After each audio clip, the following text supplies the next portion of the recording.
닭발까지 구의원 법인카드로 선결제해서 먹었다는 김병기 의원.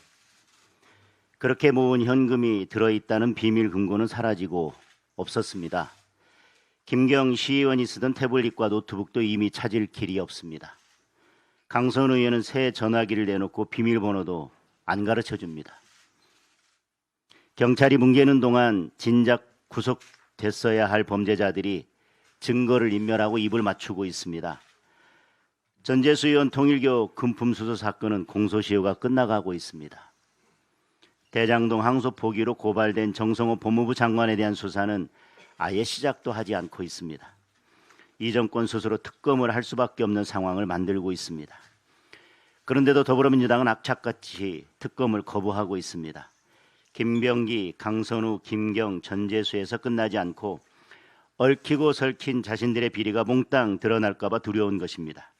거악을 덮어온 김현지와 이재명 대통령의 실체가 탄로나는 것을 어떻게든 막으려는 것입니다. 그러면서 2차 종합특검법은 기어이 밀어붙이겠다고 합니다. 살아있는 권력을 수사하는 것이 특검의 본래 목적인데 파묘하듯 죽은 권력만 파헤치겠다는 것입니다.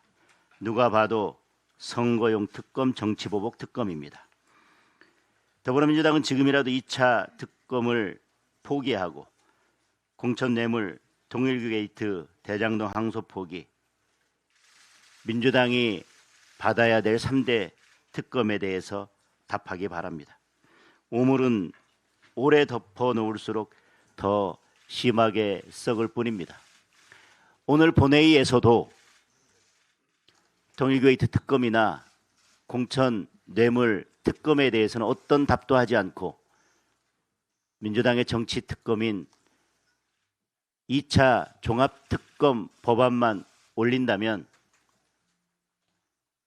국민의힘은 국민들께 이러한 더불어민주당의 무도함을 알리기 위해서 가장 강력한 수단까지도 선택할 수밖에 없다는 말씀을 드리겠습니다.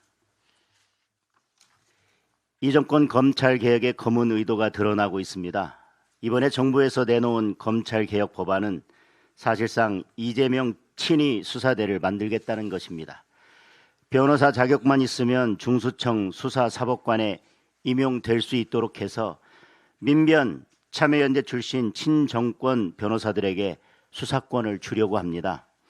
2028년 10월까지만 대통령실 출신들이 들어갈 수 있도록 꼼수를 써서 정권이 바뀌어도 계속 조직을 장악할 수 있도록 해놓았습니다.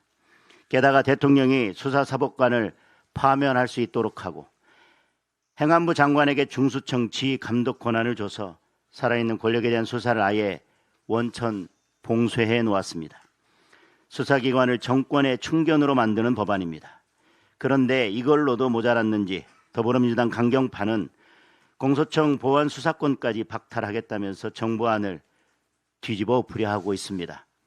이 정권이 목표로 하는 대로 검찰이 해체되면 결국 그 피해는 고스란히 국민들에게 돌아갈 것입니다. 특히 사회적 약자들은 더 큰 피해를 받게 됩니다. 권력과 돈을 가진 사람들은 비싼 변호사를 앞세워 법망을 빠져나가고 돈 없고 힘없는 서민들은 억울함을 하소연할 길도 없어질 것입니다. 검찰개혁은 범죄로부터 국민을 보호하고 국민의 인권을 지키고 사회적 정의를 바로 세우는 것이 목표가 되어야 합니다. 이재명 친위 법안을 즉각 폐기하고 원점에서 재검토하기 바랍니다.